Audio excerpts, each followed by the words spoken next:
ডেঙ্গুতে আক্রান্ত হয়ে ২৪ ঘন্টায় ২ জনের মৃত্যু হয়েছে। একই সময়ে ডেঙ্গু আক্রান্ত ৩৬৪ জন হাসপাতালে ভর্তি হয়েছেন।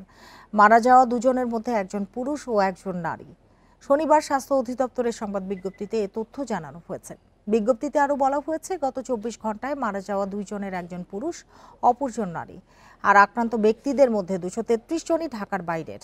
চলতি বছর এখন পর্যন্ত ডেঙ্গুতে মারা গেছেন ১৩২ জন, যাদের মধ্যে ৭২ জন পুরুষ ও ৬০ জন নারী।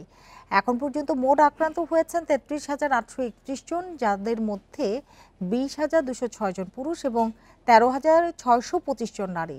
এছাড়া গত ২৪ ঘন্টায় ৩৫৯ জন সহ চলতি বছর এ যাবৎ ৩২,১৩৫ জন ডেঙ্গু রোগী হাসপাতাল থেকে ছাড়পত্র পেয়েছেন।